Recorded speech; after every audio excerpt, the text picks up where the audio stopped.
Allow me to introduce Dr. Jody Kalstad with the ACES Webinar Subcommittee. Jody? Hello, everyone. My name is Dr. Jody Kalstad, and as a member of the ACES Webinar Subcommittee, and on behalf of the committee, I want to welcome you to the presentation, The Vulnerability of Counselor Educators, Navigating the Gatekeeping Process in a New Millennium.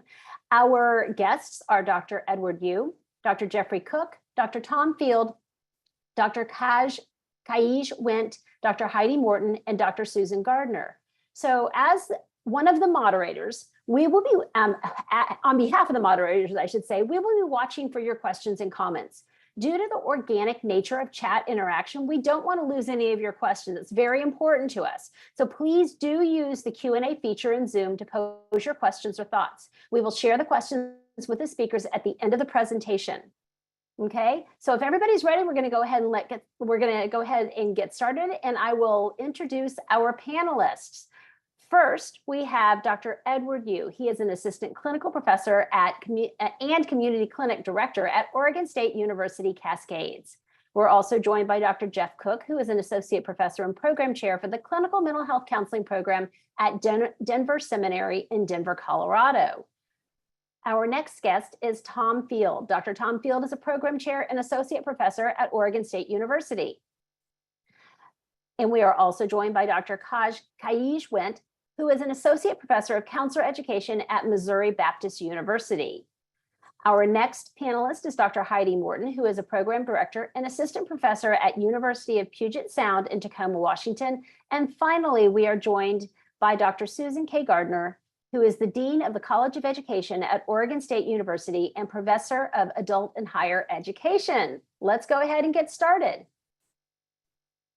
Hi, everyone. Welcome, and thank you for being part of this webinar.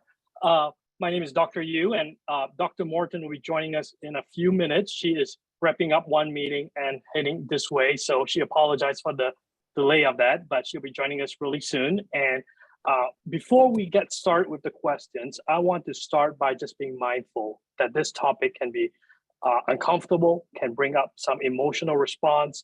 So I like to just spend maybe 30 seconds to a minute, may not be enough time, but just to be mindful of what our emotions are showing up for us and what bodily response we may be experiencing as we think about gatekeeping and remediation. And knowing that it's about 200 audience here, some of you could be program directors, some of you could be faculty, some could be even students, right? This topic can elicit different responses depending on where we are in this journey. So I just want to acknowledge that, and I just want to invite you just to be mindful of your bodily response, your emotional response as we talk about this topic.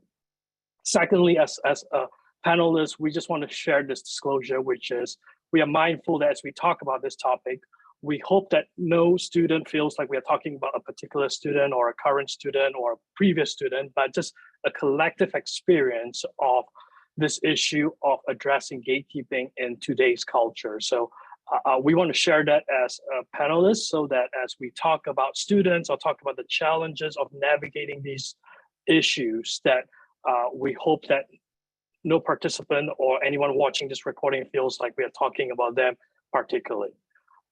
And with that, since introductions has been done, let's go ahead and dive in and just kind of start with me as moderating this topic, inviting our panelists.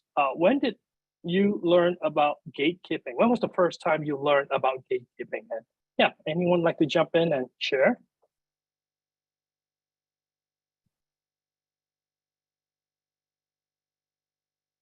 Well, I think as many of us, we first learn about gatekeeping in our ethics courses as master's level students. But the idea of gatekeeping didn't really become what it is for me.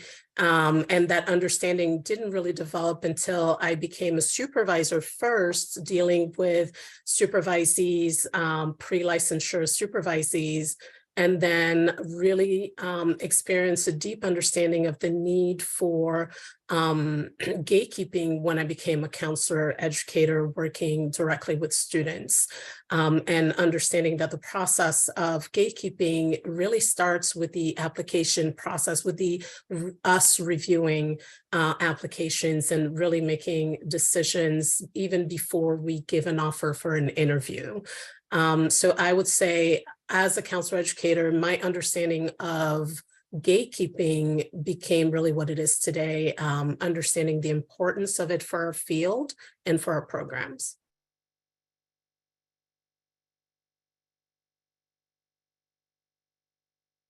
Thanks, Kash.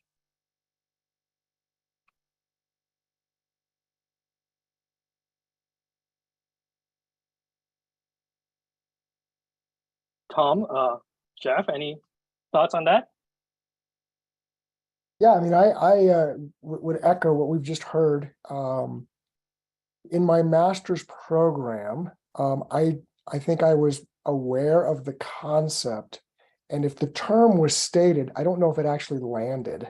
I did have a strong sense that I was being evaluated, and all of us know as we're watching tape and faculty supervisors and clinicians are speaking into our lives, it's an awfully vulnerable place to be.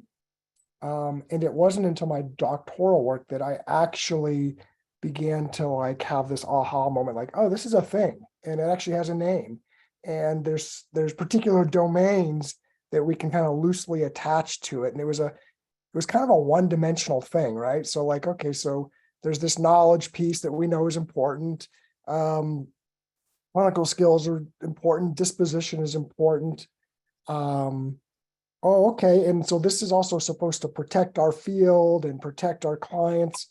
But again, I think it felt one-dimensional. In other words, I think there were some really important pieces such as culture that just didn't really land at the time, even though I was a part of a program that emphasized culture significantly.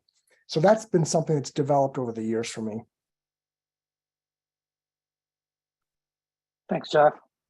Hi, everyone. This is Thom. Good afternoon. I want to say I first learned about gatekeeping similarly to what others have shared, to what Kayij and Jeff have shared. I think I learned about it as a master's student. And I think back when I was a master's student, there were very clearly defined places where there was an evaluation that occurred of students. So, for example, before practicum, there was a skills, techniques, pre-practicum type of course, and you had to kind of pass through that course in order to get into entry into practicum.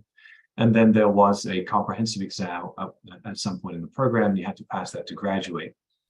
Back then, back when I was a student, we didn't have KPIs, we didn't have dispositions that were being evaluated formally per the KCREP standards. And so I think a lot of programs tended to be using things like this pre-practicum course to evaluate.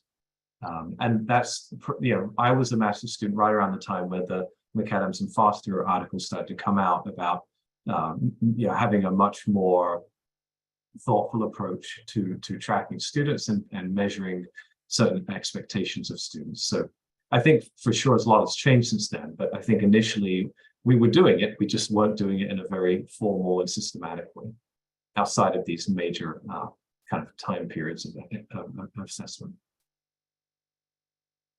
Thanks, I'm happy to pop in too. Certainly can't speak to the counseling field. That's not my area of specialty, but working both as a dean and having previous professional roles in both teacher education and in higher education, I think this has been an implicit part of the roles that we play in many venues where we are producing, training, educating professionals who are going to go and have a role where they are in a caretaking, person-facing, interpersonal role.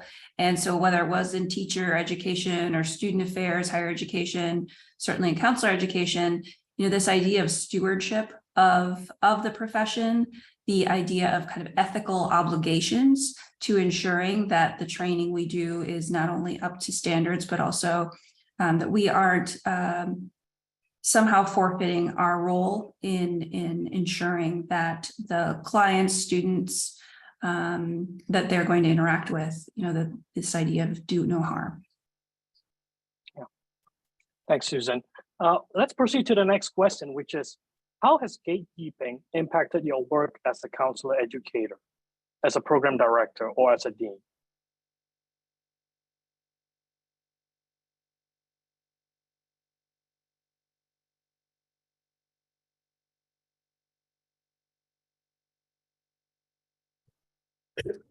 For me, gatekeeping actually impacted me in my master's program. I just didn't realize it at the time.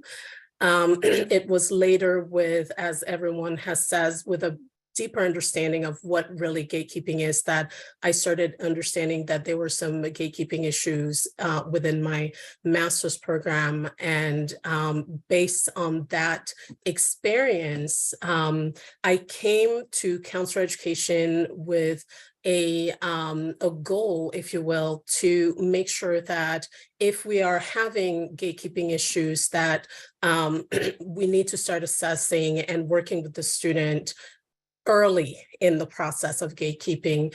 I think when I look back to my master's program, the gatekeeping process was happening very late in the game, causing lots of issues for the program, and then students were being affected negatively by that as well. And so when I became a counselor educator, it was very important to me that if we are starting to see some struggles in students, how can we come alongside that student right away in the beginning? Of course, there's some issues that will happen to anyone and they're easily resolved. But once we see a pattern of difficulties or behaviors or disruptive behaviors, et cetera, in the student, in semester 2 maybe, or quarter 2 and then quarter 3, my goal was to come alongside that student as soon as possible in the program. Also to be fair to the student, because if we wait too long, then they are also spending a lot of money in the program. And I think sometimes, and I can see that happen with me as well, my counselor heart wants to really give that person chances and can be very optimistic. But I think taking a realistic also approach to gatekeeping and seeing that, yes, I may want to cheer on that student and I may hope the best for them, but they just may not be a good fit for the program. So how do I come alongside that student early? How do we as a team of counselor educators and supervisors come alongside the student as early as possible and start coming up with a plan to help that student either become successful in the program or maybe helping them to find something that would be more appropriate to their goals in the future. And that may not be the program or the counseling field. Yeah, gosh, thanks. As you shared that, I'm reminded of, even in the literature, it talks about that sometimes counselor educators feel more comfortable evaluating clinical skills and academic skills, but when it comes to dispositions, that's one of the challenges, is how do we make it very objective, make it very behavioral, things, how do we make it fair in that sense of evaluating and assessing those traits, because they can often be more subjective. Yeah. Yes, for some reason I wasn't able to unmute. Thank you, Dr. Yu. I agree with that. Dispositions can be difficult to measure, but also our biases can come in the way of how we're perceiving these dispositions. And how do we as counselor educators make sure that we have our own kind of checks and balances on our side of the aisle, working together as a team of professors to make sure that when we're noticing dispositional issues, that these dispositional issues are put into context. And that context must include the student's background, experiences, et cetera, so that we can, again, come alongside and create a plan that is hopefully the right one for this particular student. Yeah, thanks, Kayij. Jeff, Thom, as program directors, how has gatekeeping impacted your work? Not trying to put you on the spot, but. I think you said that so well, Kayij, in terms of the dynamics. And my experience is that it's a really uncomfortable place to be in, to be in this position of having to evaluate someone's fit. It's uncomfortable for a number of reasons. I mean, Kayij spoke to the cultural bias that we all have, the ethnocentric bias, right? And you often hear faculty say things like, well, how would I feel about this person counseling my child? Even that is a very biased approach to gatekeeping, right? Because we have our own personal preferences for things like that.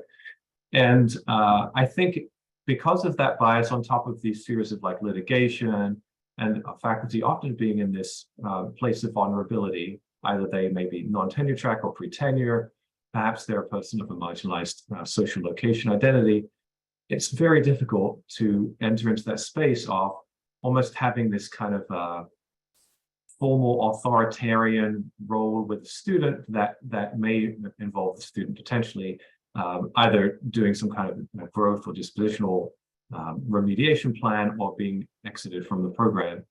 And so I think I've seen a lot of faculty being uncomfortable with that.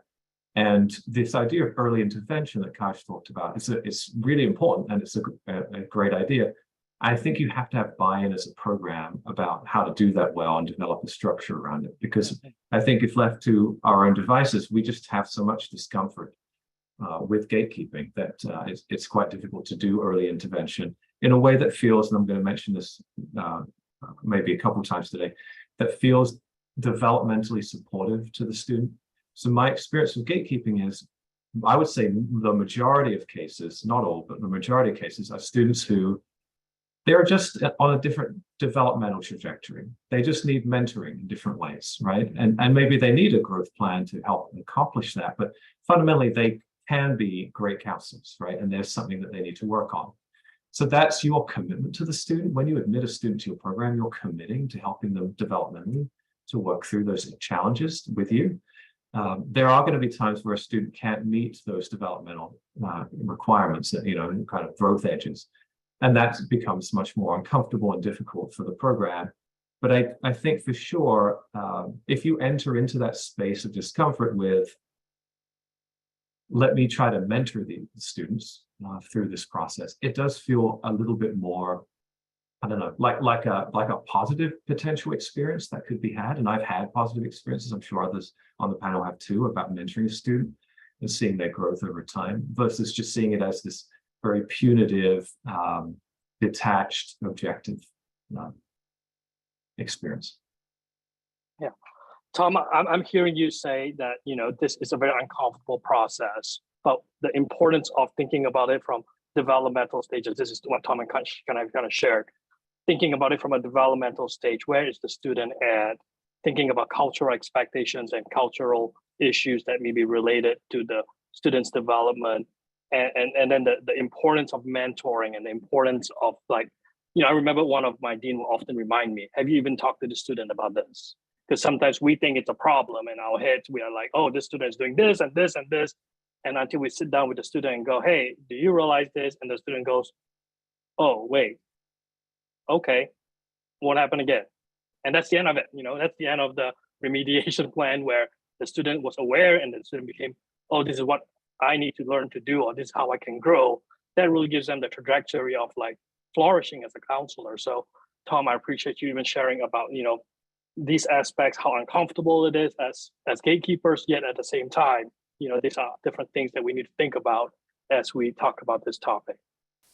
Jeff, not trying to put you on the spot. Anything you want to add or share as we think about? No, I appreciate the dialogue. I think gatekeeping has become more complicated for me.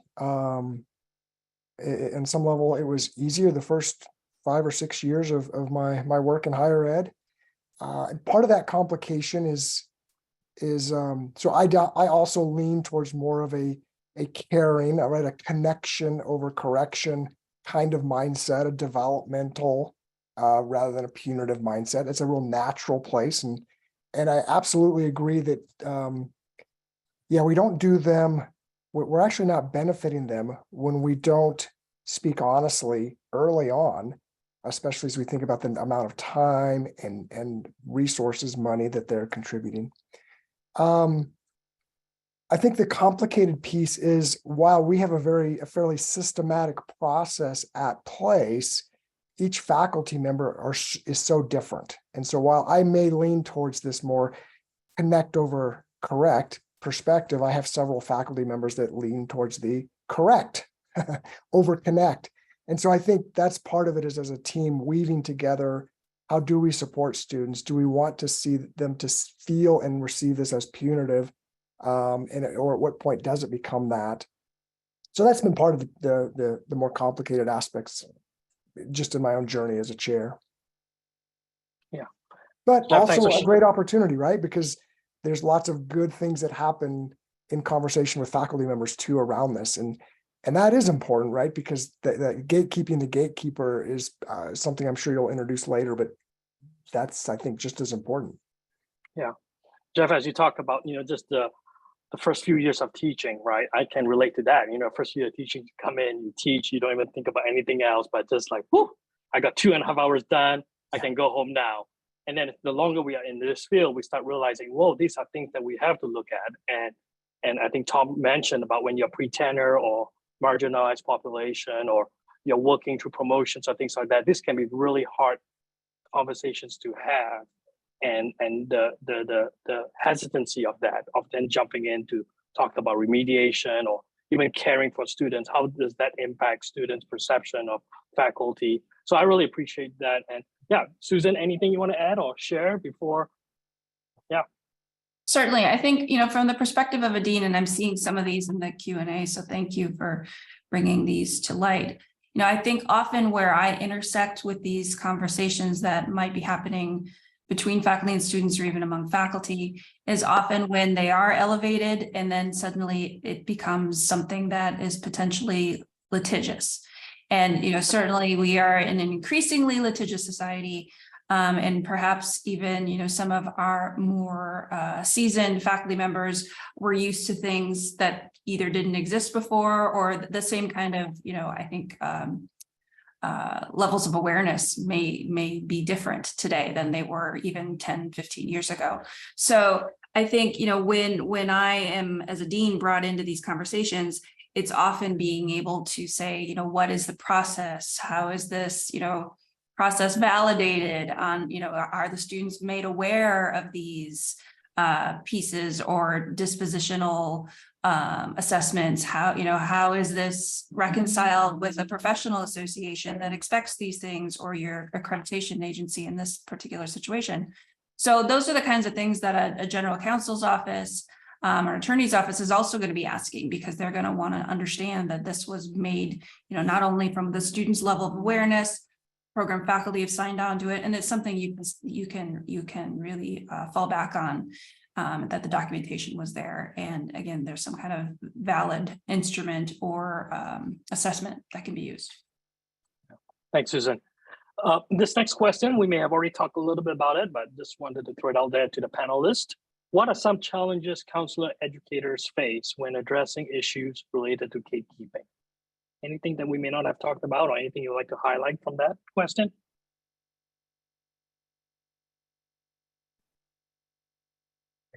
I do have some thoughts about this one, but Kayij, you've been natives. Do you want to continue to lead? Sure. Thank you, Thom. What I was going to say hasn't been brought into the conversation yet, that I have observed as potentially being problematic in the process of gatekeeping is hierarchy. Hierarchy in our American culture seems to be something people are uncomfortable with. And so oftentimes I will see the lines of hierarchy being blurred between professor and student or supervisor and student, et cetera. And that can be very confusing for students in terms of what their roles are and therefore how to behave within those roles. We talked about transparency already, and that is a really important part of transparency is for the students to understand that while we do want to have relationships with them, while we do want to have mentoring relationships with them as well, we still are people who are assessing them. We still have authority over them. They are not our colleagues. And I'm saying that because I've heard this said to students that, oh, we are colleagues, yet we're not colleagues. And so on the students' end, they could then start behaving in ways that feel as if we are colleagues or somehow on the same level. And once we start assessing some of the problematic behaviors or dispositions or whatever that we are seeing happening in that student, it is actually very surprising to the student because they believe they were acting in appropriate ways in this relationship they believed was happening between them and their professors. And so that is often what can make the gatekeeping process very difficult and very painful on both sides, because the students are experiencing it as a complete betrayal and feel bamboozled by this.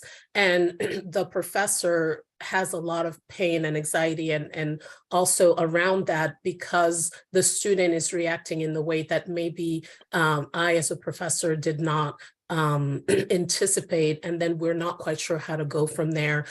There's been a rupture. We talk about therapeutic ruptures, et cetera, but there has been a rupture in that professor-student relationship. And how do we mend that? Because it is a painful process to mend that relationship. So my encouragement to my colleagues and myself is to always be sure that students understand what our roles are in their lives as the students within the program, and how those roles come together into mentorship relationships as well as professional relationships with them. Gosh, just the importance of the power differential, the hierarchy that students and faculty have, and communicating that and modeling that and thinking about like what are those boundaries that we need to respect.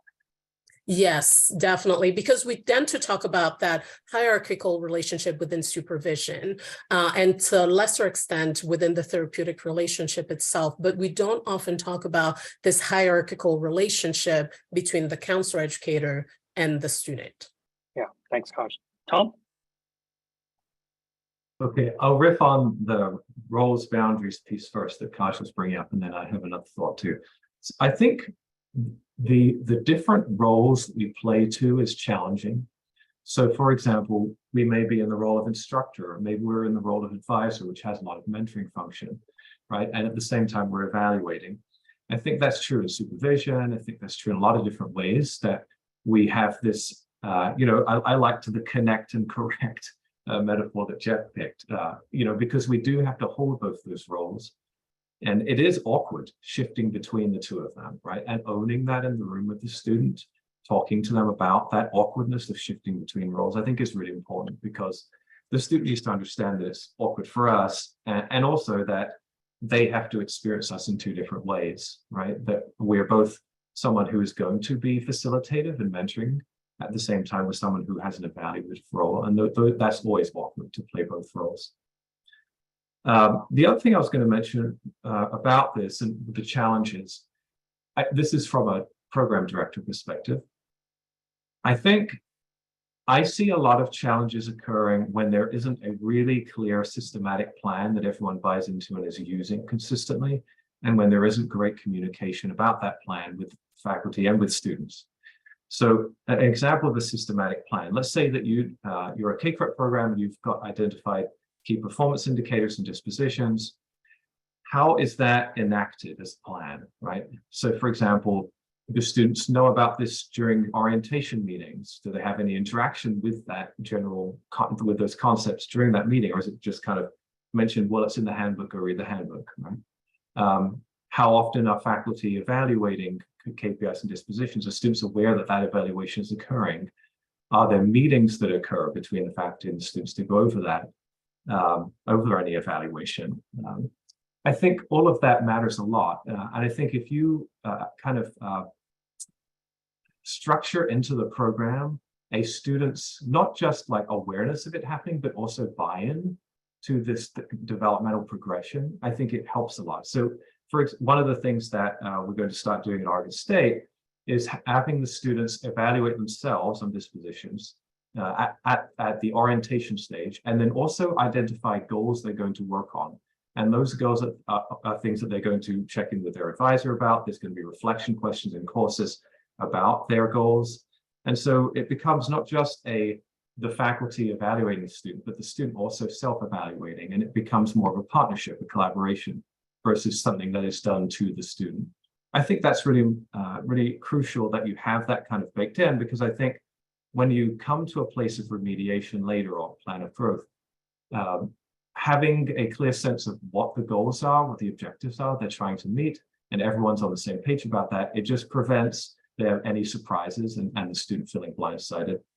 And I'll tell you from experience, it is not easy to identify very clear outcomes and objectives of remedial and work. So for example, let's say you have a student who has a challenge on a dispositional item. Identifying what exactly they're going to achieve by the end of a certain point is very difficult for a dispositional item, right? And let's say it's something like,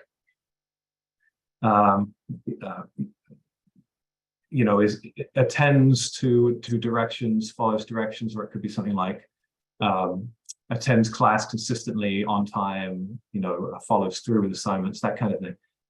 Even though that may seem pretty straightforward to develop outcomes and objectives around, it can be quite complex. I'll also tell you that it's complex to identify interventions, especially around dispositional items.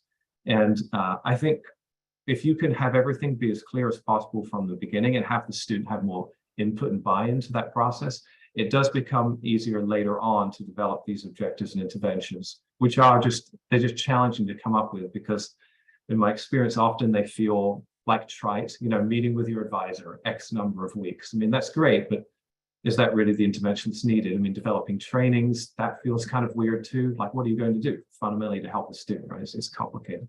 So I think doing some upfront work and having it baked into the program is a way of not just avoiding some of these challenges, but also having almost like a conversational jumping off point for when you reach those places of remediation. Thom, I'm glad you said that, because I think the starting it early, starting it with students is so important. And I would also add the importance of making sure the dean and provost or general counsel or whatever language we use is also aware of the plan, because sometimes that can be the hang up. It's like everybody agrees, but we're all looking at the same thing. And then a dean or a general counsel who has no idea about what counselor ed is goes, y'all can't do that. That's not okay.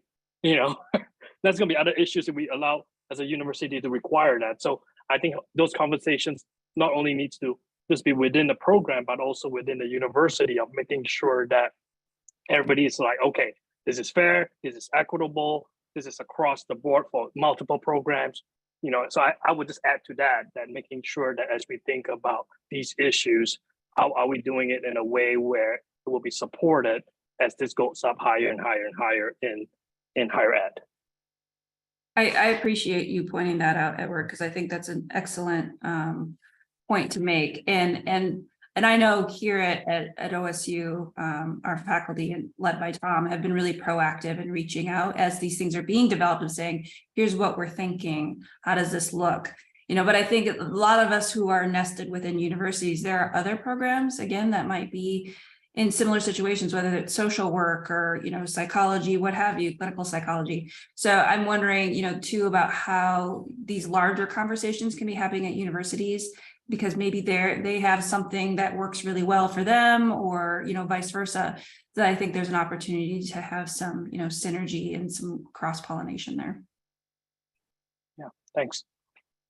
If it's okay, I'd like to shift our conversation from just thinking about challenges that we experience individually, whether as counselor educators, program directors, or dean, to think about it from an anti-racist perspective.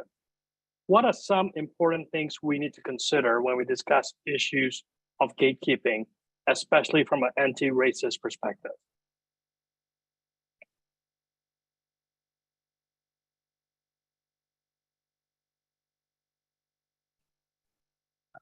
I think that's, I'll just jump in since I didn't jump in the last question. I think that's part of the complexity that I feel. I would agree with what's been said. On one hand, right, there's clearly, I'm either in a supervisory role or I'm in the chair role and having to sit down and have a fairly significant conversation with a student. And it could be clinical in nature, right? Client continues to dive into affect, and counselor in training stays in his or her head. Or it could be, as Thom was talking about, the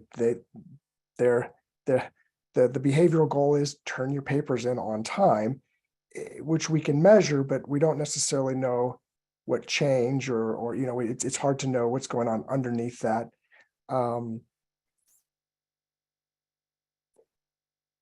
And so while there is that hierarchy, and there are there's again a system that we have in place. We have 250 students, and so we have to have a system for our students. There is this part about supervision and gatekeeping that is a relationship. Actually, I was working with some PhD students this week, and one of the students shared this African proverb. I'll read it to you. It says, "Until lions roar, lions, until lions have historians, tales of hunting will always glorify the hunter." Until lions have historians, tales of hunting will always glorify the hunter. And so there's that place of curiosity and humility, and what is it that I'm not getting, especially as I work with a younger generation, as a young 50-year-old. Can I say young 50-year-old? I just did. Right, that there's so much that I don't know with every individual that I work with, whether it's disposition or knowledge, et cetera. There's got to be a level of curiosity, and I think that's the complexity, because there is the hierarchy as we've talked about, but then there's the meeting eye to eye. I need to learn from you, and there lies the complexity for me. Jeff, thanks for sharing kind of the proverbs and also just the thought of like the complexity of this work.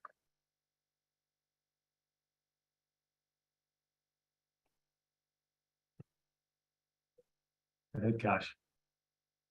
No, you go ahead. Oh, okay. So the other thing that I would share, and I love this idea of glorifying the hunter, right, and being really sensitive and aware of that. I think one of the challenges we'll talk about dispositional assessment specifically. To dispositional assessment is this idea of quote unquote professionalism has, if you're not careful, white supremacist undertones of what a student is expected to do and behave and act a certain way, look a certain way. And so I think it's really, really important that when you're putting together your dispositions, that there's a lot of thought put into what is a counseling attribute that is important for all students to demonstrate, that is supportive of culture, that affirms culture, affirms difference, right? Versus something that, if blanketly applied, is going to be discriminatory to members of certain cultural groups. I think having that lens about dispositional assessment is really, really important. And there's a lot of things like underneath dispositional assessment that potentially could be very culturally based, right? And so having that conversation as a faculty about that and taking a look at dispositions, I think is really important. There was an institution, I won't name the institution, that recently had a famous news article written about them. There was a series of students who submitted a class action lawsuit because they believed they were being discriminated against by the program. They were being placed in kind of a remediation, and I think some of them had been exited from the program on the basis of dispositions. And the students were students of color and argued that the program was being discriminatory. You don't want your students of color to feel like you're discriminating against them, particularly if you haven't looked closely at your dispositions, and it's quite possible that the way in which you frame certain expected behaviors, for example, is culturally kind of grounded. And so taking a real close look at that, I think, is really important. And I think that pendulum swing, it's important to kind of note the history of that pendulum swing. So back in the early 2010s, I would say right until maybe like the like 2018, 19, most of the literature written about gatekeeping was just pro-gatekeeping. You know, gatekeeping is great. We need to be doing more of it. It's a big problem for public protection if we don't do it. And there are values challenges that students are showing up with. The Juliana Ward case comes to mind, that whereby if you don't do early gatekeeping, you're going to have students who are not a great fit for the profession. I think what's now occurring is you're seeing more and more articles being written about, yeah, but what about the cultural basis of dispositions? And is it even possible to do that, right, in a way that's culturally appropriate? And so I think as a program, at least upholding the idea that it is murky and difficult, and that needs to be very intentional in how you're looking at how you define it. I'll give you one last example, and then I'll be quiet for a minute. One of the major shifts that I think a lot of programs maybe aren't aware of or haven't made that I see happening is how we talk about mental health related to dispositions. So mental health, in my mind, like I'm talking here mental health diagnoses, anxiety, depression, right, autism. Those are protected disability categories in which many students, could, for example, receive accommodations. And so having it baked into dispositions that your students have to demonstrate certain mental health and wellness, for example, is problematic, right? Because the student fundamentally could argue, and rightly so, that this is just a diversity characteristic. So I think being, thinking about that intentionally, it's all part of just this kind of review of what you're doing dispositionally in terms of DEI and anti-racism. Yeah, Thom, I'm glad you shared something that, because sometimes not thinking about that cultural perspective, the anti-racist perspective, the whiteness of what we are setting up to be dispositions can really impact how we train our students. I think about it, especially this is an ACES webinar. Even the different regions of our ACES may have cultural expressions or cultural views that may be different depending on the region. All 5 of us have taught in Pacific Northwest and in Seattle and in Oregon, those 2 places that I've taught. Students are more, they dress differently than students from the South. So, when I've been to a training before where they talked about, how dress code was important for them. And that was something that they evaluate. And as I was hearing that, it hit me like, wow, in Pacific Northwest, students will have an issue if you're told to dress a certain way, with a suit or a tie or, a certain clothing or things of that nature. So I think that's a really important piece of thinking about these dispositions from an anti-racist perspective, from a cultural lens, because, what may be important in this region may not be important in another region, and having that ability to hold those spaces is important. I'm going to pause and invite and welcome Heidi Morton. Heidi has been part of the attendees, so we have been trying behind the scenes to bring her on as a panelist. So Heidi, welcome. And we are talking about anti-racist perspectives and things that we need to be considerate about when discussing these issues. So yeah, anyone else like to jump in and talk about or answer that, reflect on that question? Yes, I would like to add on to what Thom has just said, in that I would really encourage you all as counselor educators, in as you're assessing your dispositions. Also, I don't know how many of you do this. I'm sure many of us do it in our faculty meetings. We will talk about students we are concerned about.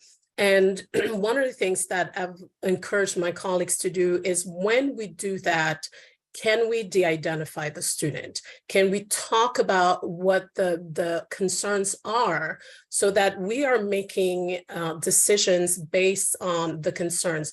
Now, I'm not so naive as to believe that there's not going to be some bias in the person who is describing the problematic or the concerns, but it has really made a difference for us in our program to be able to speak about these concerns without anybody in mind, right? So for those of us who are listening to whatever the concerns are being listed, we do not have any specific person in mind. And what that does is that it forces us to really focus on the concerns apply our dispositions and other measures that we use to assess students to those concerns and try to be as unbiased as possible. And in doing that, we've seen a shift in the way we then approach the remediation process before we even find out who the student who the student is. And that has made a huge difference in how we approach gatekeeping, because what we've seen is that, as we said in the beginning, some of these concerns are just developmental issues, and we're not really looking right away to what kind of plan do we need to make for the student, but we're looking at how can we support the student. And once we then find out who the student is, then we bring that context into how do we come around alongside these developmental issues based on the needs and context of this particular student. But it really does help to not have a student in mind when we are discussing the concerns that we're having around students. Gosh, thanks for sharing that perspective and reminding us of maybe even that bias that plays in when a name is there and, you know, everything shows up really quickly with the end identified. It may still be biased, but it's like a blind review. Right, and there's less bias on the listeners because we have no idea who the student is being talked about, which student is being talked about. If I might jump in for a moment, my apologies for joining late. Heidi Morton, University of Puget Sound in Tacoma, Washington, and one of the things that we've found helpful is engaging all students in the process of reviewing our dispositions. And in fact, when our program shifted from into a K-CREP aligned program, and we were reviewing our evaluation processes and looking at dispositions in my research and program evaluation course. We typically do a program evaluation project or two each year. And so for that year, we selected a review of professional dispositions and the way that we assess them. And so inviting student voice in and asking them to explore like the research around the most commonly used dispositions that are out there in programs and what aligns with our mission, vision, philosophy statement, diversity, equity, and inclusion policies was very helpful to hear and see from their perspective. And I also think it helped with kind of buy-in and understanding about the importance of disposition in the field.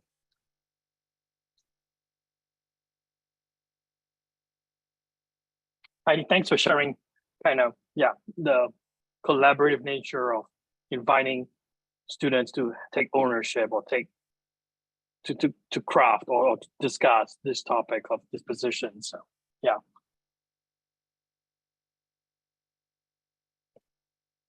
Let's pivot to the next question, if that's okay, and which is what, Kayij and Heidi have already talked about dispositions. What are some dispositions you have experienced that often relate to gatekeeping?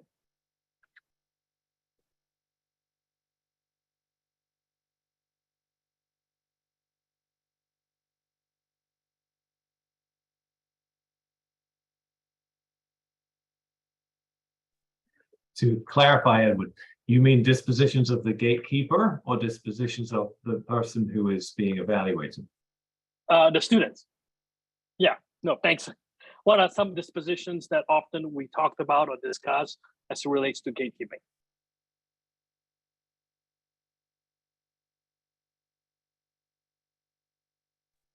Well, I can speak. A few that we have in our program relate to openness, flexibility,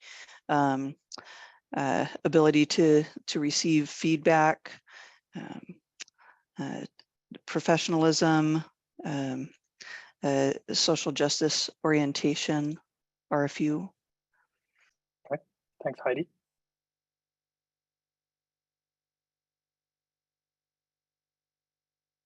Kayij or Jeff, anything you want to add? If not, I'm trying to just kind of rack my brain on what is, are there more common trends or themes? I think on one hand, the ability to receive and work with feedback. And so then as a supervisor or gatekeeper, we tend to do we work with that resistance, but that sense. And then I think the just different issues of culture and a willingness to explore that part and to wonder how a supervisee or a trainee may be contributing in ways that are really brand new to them. Yeah. I'm thinking recently we had a student who wasn't able to move clearly from the skills class to practicum without some remediation. And we had a pretty good sense that it had a lot to do with her being an international student.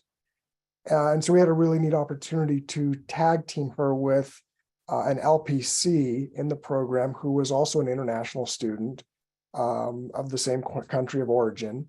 And that became her supervisor for practicum. And some of the things that we thought were issues really were not issues.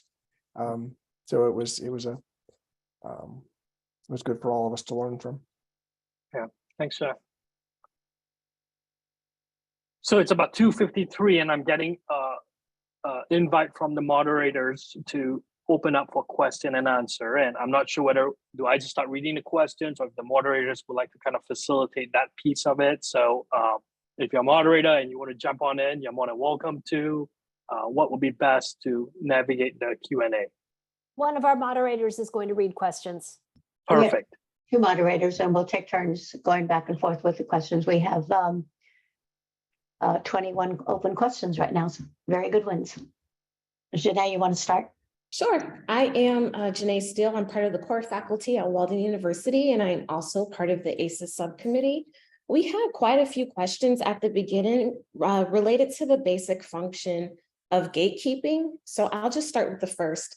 With some students passing courses grade-wise, yet either failing a final project or exam or coasting without stellar work, but still meeting requirements, how do you conceive of gatekeeping policy deficits or the role of enhancing gatekeeping measures?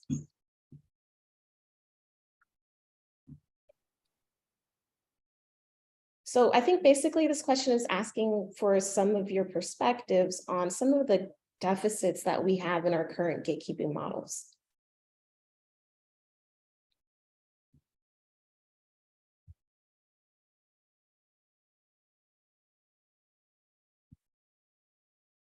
One of the things that I would say, and I think it's been mentioned in the Q&A a few times, is the other side of the conversation, which is gatekeeping gatekeepers. There have been some questions about what happens when some of the professors are willing to do the gatekeeping work and go through all that, while other faculty members and colleagues maybe are not interested in doing gatekeeping. And that's an issue that we need to be addressing as part of the gatekeeping conversation, is that if we do have gatekeepers that are also problematic in whatever ways, that needs to be addressed as part of the discussion. So to answer that question, I would say gatekeeping the gatekeepers as well. I have a question about university buy-in for doing dispositional assessment. The person's legal team tells us that the courts will give deference to academic decisions, but not behavioral ones. Yeah, so I'm aware that there are some cases in the past where courts do look at behaviors as part of academic, criteria in professional degrees. So I would say, making sure that the legal team is also aware of previous court proceedings, because sometimes this is my opinion, the people who are tasked to figure out the legality of this may not know what has happened. And so I think as counsel educators or gatekeepers, we do need to provide these court cases or articles that can be easily found on Google Scholar, or a search of here are previous incidents of gatekeeping issues or lawsuits that have gone all the way up to Supreme Court. And here is what the rulings are. So I think sometimes when we are engaging with the deans or program directors or university, is to provide that information with them of here's what the Code of Ethics says, here's what our responsibilities are. Here's what our literature is educating us, and here are previous cases, and this is how it has played out. And that's why this is important for us all to talk about it, because being proactive and talking about it at the beginning is going to reduce headaches for everyone, rather than getting caught in the middle of a lawsuit or something like that. Piggybacking on this idea concerning changes in the litigious nature of our work, another question is, how frequently are procedures around gatekeeping and remediation updated in your particular programs? And what has prompted changes? How do you navigate these changes internally?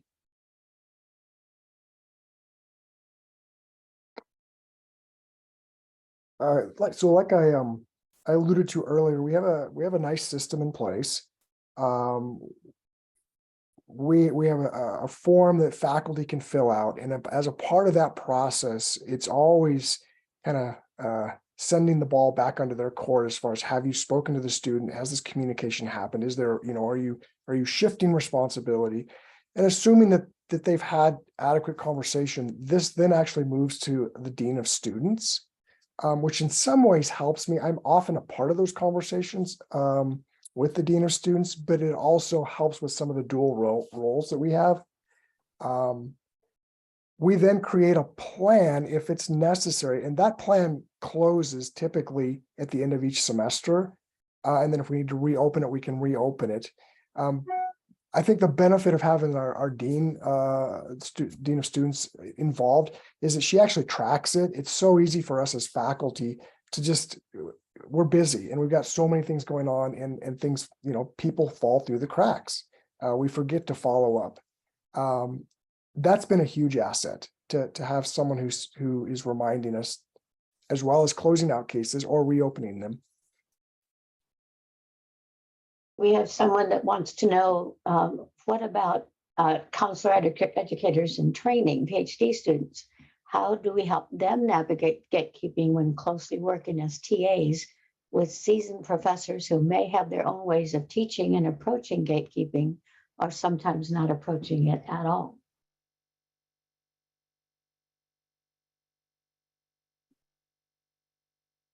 So I can jump in here. Oregon State has a doctoral program, and so I'm quite involved with this. I think, so here's the tricky thing. What you can't do is get too in the weeds with them. Let's say you have a PhD student who's a TA, or maybe they're team teaching a course that has master's students in it at your institution. What you can't get too far into is that particular student's kind of developmental needs, challenges, etc.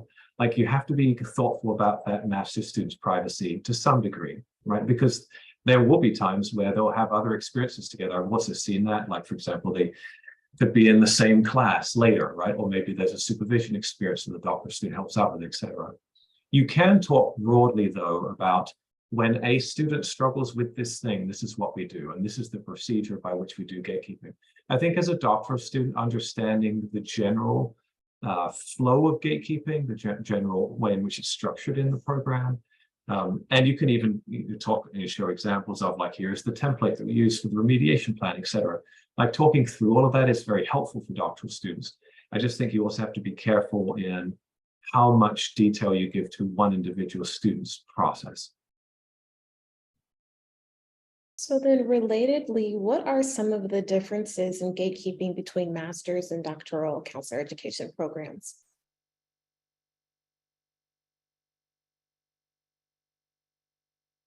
I'm happy to go. Anyone else want to jump in here? Okay. So there's some similarities for sure. Because fundamentally, you're talking about core counselor attributes. In my personal opinion, I think a good counselor educator is a good counselor, right? Like, I don't think they're completely divorced. At the same time, a counselor educator needs to probably have some more competencies related to leadership, leading different aspects of the process, anything from supervision to being an instructor, to leading different aspects of the counselor education program, or perhaps a school counseling program or an agency. And so there are definitely some aspects of dispositional assessment that probably need to pertain more to the leadership aspect of things, right? So, and you have to be careful there, right? Because, for example, a construct such as confidence is very culturally biased, right? But perhaps you're interested more in a person's ability to be like independently seek out resources or collaborate with especially with like master students, people who are like at a tier below them in terms of like the structure, a hierarchy that we talked about before. So I think those are things that you look for sure. And then of course, with doctoral students, you're always concerned about research competency, research identity, how's that developing? Are they ready to do a dissertation, do independent research? What's their progress there? That's different from master students. Typically, master students are either not engaged in research, or if they are engaged in research, it tends to be like a capstone project in which they're not being evaluated competency-based leading up to that project as often. I think about the ACA Code of Ethics too, with master's level student, making sure that their knowledge, awareness, personal attributes, skills is in line with what the Code of Ethics is. And when I think about doctoral students, I think about the K-CRAP, that, you know, the 5 things: the leadership, supervision, teaching, counseling, and I don't know what advocacy or whatever the other one is. Sorry, but yeah. So I think about it like that kind of. The Code of Ethics obviously is for everyone, but then the build up for doctoral students would be the 5 core domains of K-CRAP. And to riff on that, Edward, that's a really good point. For example, think about the research ethics in the ACA Code of Ethics. Like a doctoral student really needs to be looking at that. And there can be definitely issues happening in a program with research ethics with doctoral students. So just those are some of the things you may need to attend to as well. So going for the continuing issue of gatekeeping at master's and doctoral level, one participant would like to know what happens when you get to that period of gatekeeping at the practicum and internship level. In other words, towards the end of their program. The participant says that they've noticed certain dispositional challenges become more apparent when students get to that stage of the program. I would recommend, and I'll just jump in first, you know, consulting with a site director is so important, making sure that these are things that not only the program is seeing, but the site is seeing. And I think something that Kayij often talked about is making sure that the first time it happens, there's a conversation or there's something that we did that is documented so that we are showing evidence that, hey, this is something that we are aware, we have brought to your attention, and here's how we want to best support you and best help you in your growth and development, even if it happens in practicum. Because you're right, I think with master's level students, sometimes the content classes, some classes can bring things up, but then it's when in a practicum, it's like, wow, they cannot sit with a client, or they're giving a lot of advice, or, you know, they're doing this or that or whatever. And so it's kind of, those are the times where anytime we have a conversation, you know, one of my mentors always says, you know, write it down, make sure that it's documented so that if anything happens, there's a paper trail of here's what we did throughout this whole process of supporting it. I agree. Documentation is definitely very important. And I also believe that our responsibilities as gatekeeper, ethical duties as gatekeeper are always on. It doesn't matter if the student has 7 months left to graduation or the student is just starting their program. I understand the implication of that. However, we are gatekeeper from the beginning all the way to they graduate, and also they continue their relationship with their supervisors post-graduation. But I think Jeff's example of the student from a different, an international student is a good example of how coming alongside the student, finding a supervisor who's actually a good fit for that student can actually be what is needed, and really evaluating the situation from, is it a mentorship issue? Is it a developmental issue? Is it a supervisor issue where maybe the current supervisor they have is not a good fit? Is it a fit with the site itself, right? Evaluating everything, because as Thom said at the very beginning, we have made a commitment to the success of these students when we accept them into the program. But unfortunately, there are going to be times where maybe the fit within the field is just not going to happen for that student. And like I said, whether there's, weeks away from graduation or not, our duties as gatekeepers have to be upheld. I think the only thing I would add to that is that I think we can expect to see certain skills or dispositions emerge at different points, right? I mean, I may have a student who has lots of dispositional issues in a content class, and then they thrive in the clinical, or vice versa. And so I think part of that is just us knowing that there is this long-term commitment to gatekeeping, and we're going to see those discrepancies across the 3 to 4 year program. One final thought too. I have been in situations before where the faculty have said the following in a meeting: we saw this a while back. We saw this during the student's first year and we didn't intervene, and now we're at the student's internship stage and it kind of feels too late. So I think many of us in the room have probably experienced that before, and I think you have to listen to that as a program. What that means is you have to get better at identifying early. You're not going to pick up everything, right? And I think that question is such a good one, because you're going to have times where things just won't show up until practicum internship. But there will also be times where things maybe were red flags and that just weren't, addressed. And so if you, again, take a developmental approach and start working on those red flags earlier, some of those, not all, but some of those challenges can be worked through earlier. Thom, I appreciate you saying that, because as we think about COVID and how the impact of COVID has changed how we deliver, and engage with each other, these are changes that's happening that really, if you think about above the stream, above the river, this is happening in elementary school, middle school, and they are now all showing up in graduate school. And, I just was in a meeting recently with a middle school principal who told us, the last 3 years, he has seen something that he has never seen pre-COVID, which was parents, including myself, I'm guilty of, would tell the teachers, oh, my son is going to skip school for 2 weeks. Just give us the teaching materials and we'll do the homework and we'll send it back in. They're good, right? And he says, but what they didn't realize is when the students are not in that community, there's no engagement of and interactions with their peers, with their teachers. We don't get to know that. So as I hear that, I'm thinking, oh my gosh, down the stream, they're going to come to our programs. And how is this going to show up? Hey, doctor, you just send me your teaching material, your notes. I'll read it. I'll send you 2-page paper. We're good. I'm going to skip in the next 4 weeks. Obviously right now as gatekeepers, like, whoa, we can't do that. But that's coming down the stream. Maybe 10 years from now, I don't know. But I just think about that kind of, cultural implications to a pandemic of how it changed schools and how it's going to change our universities.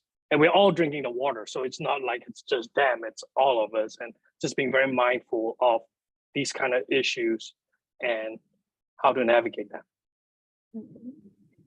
that. This discussion with themes around ethics and standards and commitments to addressing issues as they appear, I think naturally lend themselves to conversations regarding assessment.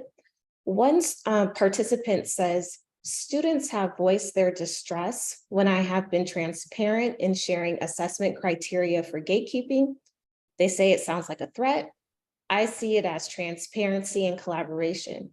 This is done to prepare students for a midterm formative self-evaluation using our dispositional and skills evaluation form. So what have been your experiences, or what observations do you have to add to this participant's comment?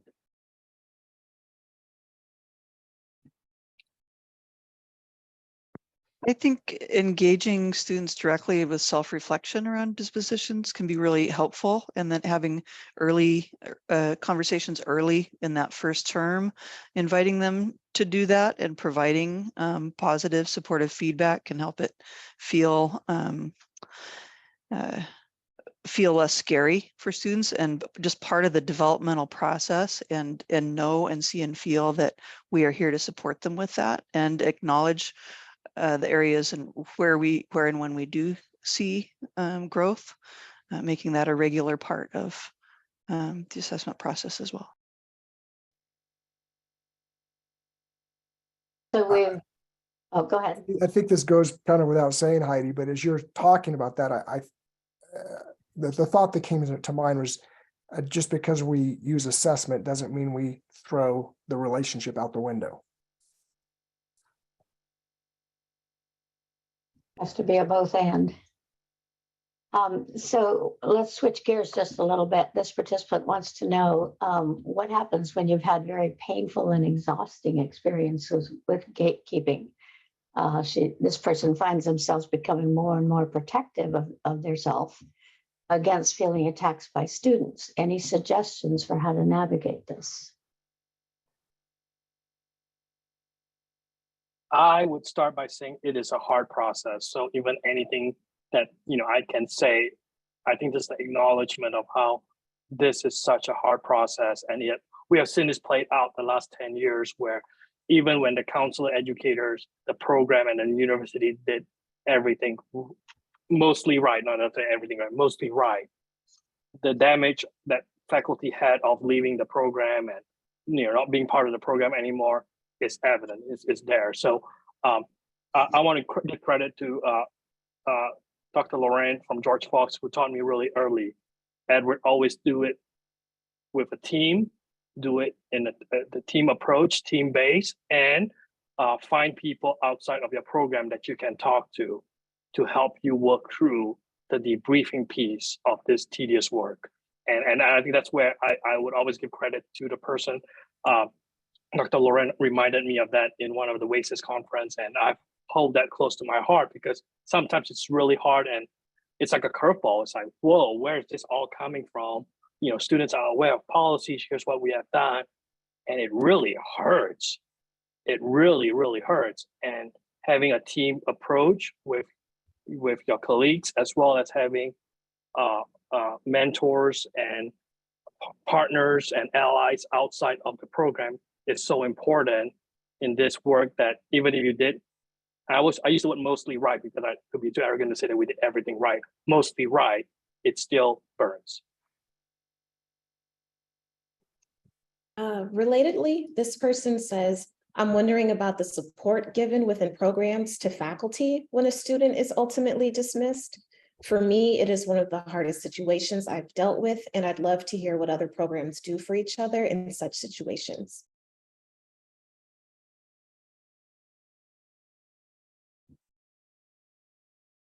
It's a critical incident for sure. It's one of those things that you're going to reflect on it during your career and kind of come back to it, so like a core memory it becomes, right? And I think part of the reason it's so stressful is not just, how, I don't know, how fraught the conflict can be and all kinds of players involved.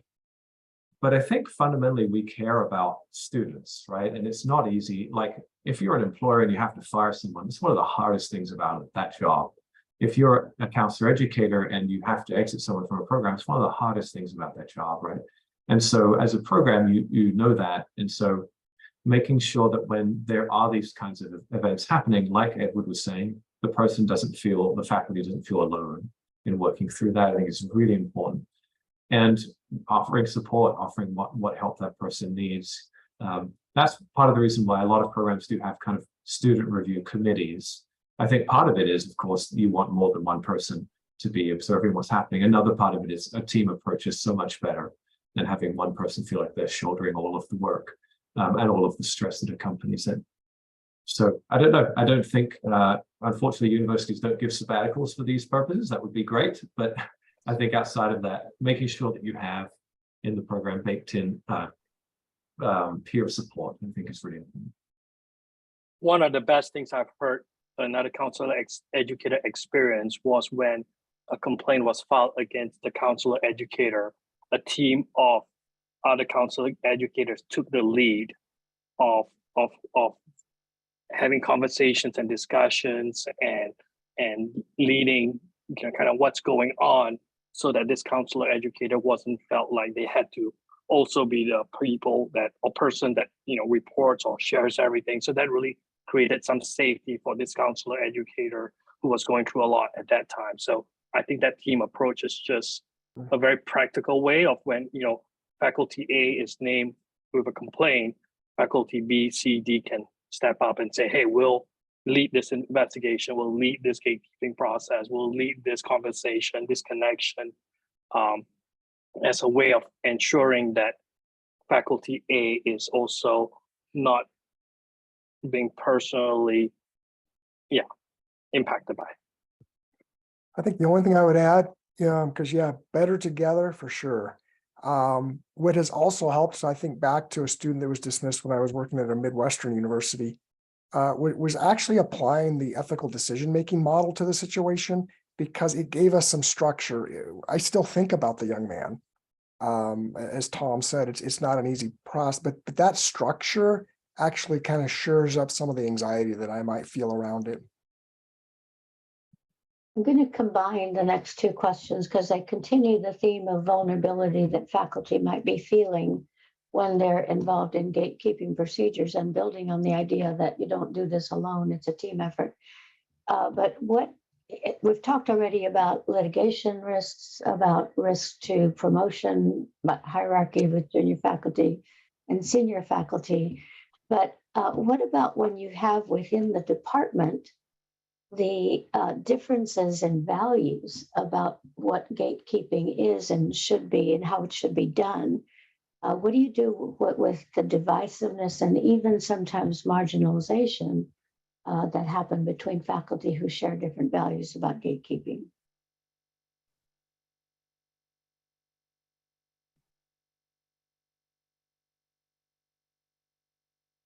Jeff, I remember you were talking about this at one point. You want to lead us here?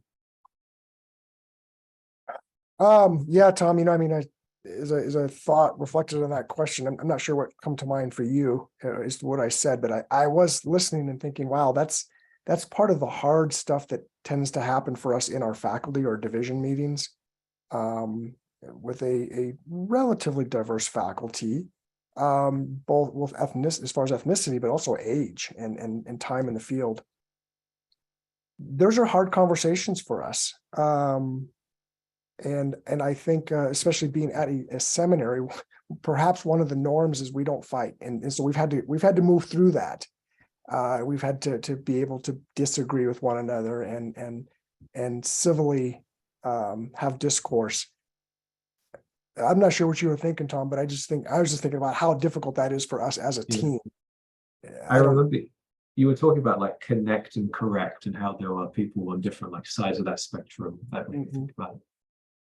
And that's exactly what I'm thinking. A couple of faculty members who are really by the book, and then some of us that are more, lenient in some ways. And how do you come together with the student in mind? I don't have a great answer for that. We keep fighting, we keep wrestling, we keep arm wrestling.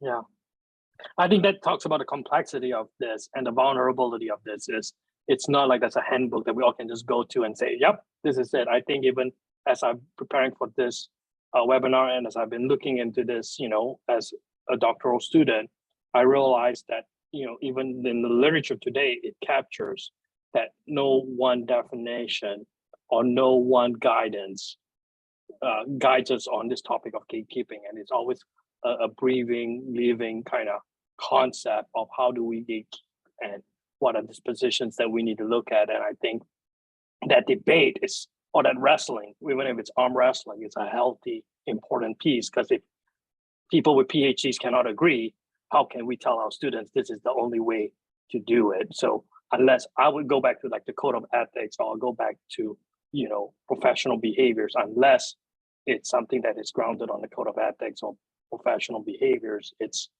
a continual wrestle. Continuing then with, I'm sorry, go ahead. Oh, I was going to add to this that one of the things that can make it very difficult within the program for those of us who work at tuition-driven programs, gatekeeping becomes really difficult because there's that reality of money behind it, that the administration may not be supporting you in the first place because it's a tuition-driven university. And then we've talked about generational differences as well, and years of experience as well. You already have the pressure of the tuition being lost if we were to engage in gatekeeping activities. And so in my experience, and I'm just going to use myself, being at a tuition-driven university, sometimes it becomes about maybe choosing the worst cases, so to speak, and not certain cases, because you have that friction between the tuition that is being lost, but also differences in beliefs around gatekeeping, and that causes a lot of friction. And this is in my one of my previous institutions where I was. And for those of us, and at the time I was junior faculty, I could see the issues with amongst the gatekeepers with this kind of attitude, but also feeling as a junior faculty that my job is on the line if I say something, or if I try to speak up or whatever, right? And so there's a lot of fear and anxiety as a junior faculty in trying to incorporate and make some changes when your colleagues who are tenured are not on the same page as you. And that can be a very difficult situation. And I just want to acknowledge that for my folks out there who are at tuition-driven universities, and especially if they are junior faculty. It's very difficult. Unfortunately, sometimes maybe the solution, and it's not really the best solution, is to leave, because if you know, the question earlier is, how do I take care of myself? We talk to students oftentimes about self-care. All of us engage in self-care, but if your work environment is not conducive to that self-care, you know, maybe the choice is to leave. And I'm not saying it's the best choice, but sometimes that's what it ends up being. I think we have time for maybe one or two more responses. So I do want to shift again to get to a question concerning the empiricism with which we approach this process. And the question says, what are your ideas for an empirical disposition review process? Yeah, good luck. That's my personal opinion.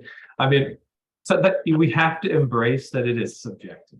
I think if you start getting into the realm of empiricism, it's very dangerous, because, I mean, there are some things that maybe most faculty would view as a behavior and say, okay, yes, you know, this is a problematic behavior, right? Maybe, for example, a student doesn't attend a field placement site and they have clients that are waiting on them. Most counselor educators would say that's a problematic behavior.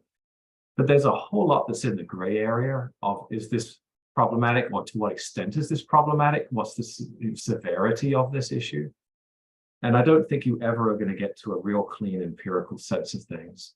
And being able to use, you know, I like what we've talked about so far with using teams, using consultation, and knowing that your perspective, while important, is just one perspective, and you know, using other people's perspective. I think that's really important. For example, when you're doing dispositional evaluations, if you've had the student been in class with other adjuncts, you know, making sure they're at those meetings if they can be there, or at least be able to give input.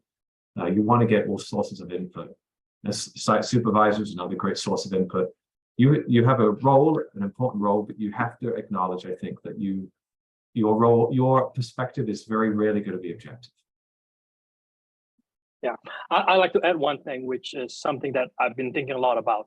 I think having external reviewers in this gatekeeping process would be a very important, you know, if I think about future research, this would be my idea, and I need to figure a way to do it. But it's just like, how would that improve gatekeeping policies and procedures if I have a faculty in biology or in chemistry in part of this counselor ed?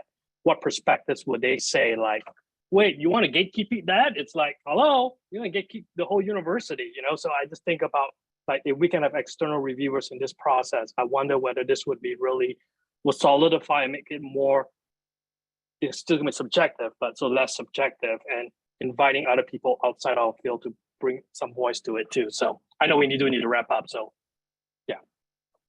One more quick version of gatekeeping. Any thoughts about what to do when the gatekeeping involves an individual with a disability? Are there things we should be looking for?